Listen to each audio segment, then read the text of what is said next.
Hi guys, welcome back. So ఈరోజు అమ్మ వాళ్ళ ఫ్రెండ్ వాళ్ళ ఇంట్లో ఒక పూజ ఉందన్నమాట. చీర కట్టుకుంటా అని రెడీ అవుతుంది. ఆల్మోస్ట్ ఒక హాఫ్ అన్ అవర్ నుంచి రెడీ అవుతుంది. ఆ హాఫ్ అన్ అవర్లో నా దగ్గరికి ఒక 4 టైమ్స్ వచ్చి ఇది వేసుకోనా అది వేసుకోనా అని ఎన్నోసార్లు అడిగింది. సో ఇంకో రౌండ్ వస్తుంది అనుకుంటా, ఒకసారి చూపిస్తాను. ఫస్ట్ అడుగుతుంది అనమాట, నేను ఒక ఒపీనియన్ చెప్తాను. అది నేను చెప్పింది పెట్టుకుంటుందా అంటే అది లేదు, నచ్చిందే వస్తుంది.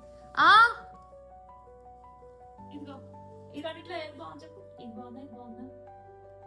నువ్వు నీ మెడలో ఉన్నదే బాగుంది. ఇది కొంచెం గ్రాండ్గా ఉంటుంది అనుకుంటా, అదే ఉంచుకో. మెడలో ఉన్నదే సరే. ఏం చేస్తున్నావు? వీడియో ఇస్తామా? నన్ను ఎంత వేస్తా? నువ్వు వేసుకుంటా. ఇప్పుడు ఫైనల్గా ఏది పెట్టుకొని వచ్చిందో చూపిస్తానండి. అనిత నేను వెళ్తున్నా. అదెందుకు వేసుకున్నావు? నేను చెప్పి ఏ చేయను, నువ్వేం వేసుకున్నావు? చేయలేదే కదా. చేయను నేను అన్నది. నన్ను అడగటం ఎందుకో?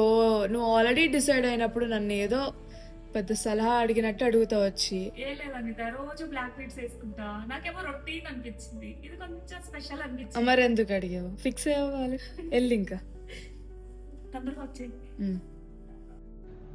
ఇది ఒకటి 2 స్టెప్స్ బాగుంది కదా. పిన్ పెట్టుకుంటా. వదిలే ఈ సింగిల్ అలా, నేను పని చేస్తున్నప్పుడు అలా చేసుకో. పూజకి వెళ్తున్నా, అక్కడికి వెళ్ళి కూర్చోవడమే, ఇంకేముంటుంది. మరి సింగిలే ఉంచుకో. ఆ? మరి సింగిలే ఉంచుకో. సరే ఓకే.